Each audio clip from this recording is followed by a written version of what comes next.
Akhir-akhir ini, kasus perselingkuhan kembali menyita perhatian masyarakat sehingga hangat di channel media sosial.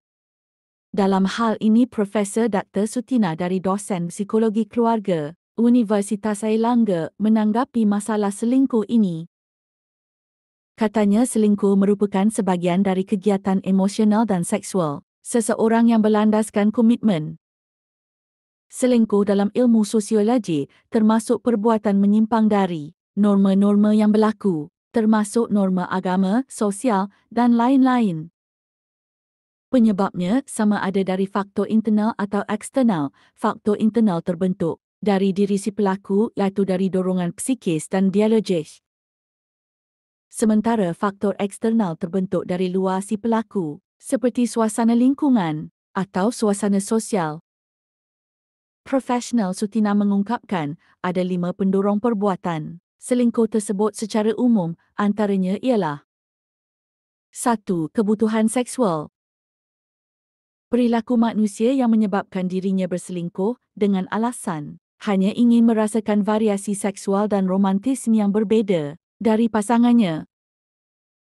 Walaupun seks bukan faktor utama, tapi alasan itu kerap terjadi. Pelaku selingkuh beralasan kerana kurangnya kepuasan dari pasangannya. 2. Tidak mendapat well treat. Menurutnya, selingkuh tidak melulu soal seksual, tetapi juga emosional. Sosiolog ini menduga barangkali tidak mendapatkan kedekatan emosional dengan pasangannya. Pelaku beranggapan ada satu kesempatan dan selingkuhannya menganggap satu peluang, sehingga hubungan yang tidak wajar pun akhirnya terjadi. Profesor Tina menambahkan, rasanya ada yang kurang kalau sehari tak jumpa. Secara psikologi manusia tetap membutuhkan interaksi sosial. Walaupun dapat menggunakan interaksi sosial, tapi interaksi sosial secara langsung tanpa sekatan dan jarak menjadi suatu kebutuhan. 3. Coba-coba. Di samping itu, faktor coba-coba berselingkuh di lingkungan pertemanan menjadi sebuah perlumbaan. Hal ini bisa menciptakan strata kelas sosial berpredikat, akhirnya berani berselingkuh. Semakin berani dan rajin berselingkuh, maka pelaku selingkuh lebih diterima di lingkungan pertemanan tersebut. Pangsosiasian suami-suami takut isteri bisa membuat calon pelaku terdorong mencuba selingkuh untuk menghapus label suami takut isteri tadi, ujarnya. 4. Raja. Dosen sosiologi ini mengungkapkan long distance relationship ataupun long distance marriage mengharuskan berjauhan secara jarak.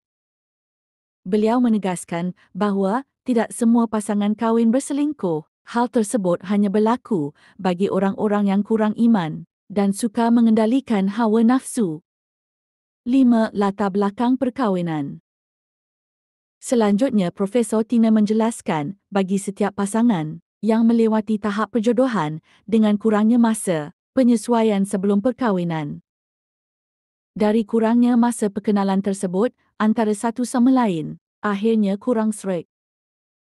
Perjodohan yang berkaitan dari segi sosial ekonomi itu juga menjadi salah satu sebab terjadinya perselingkuhan, apalagi masa lalunya belum selesai. Sekian dan jumpa lagi.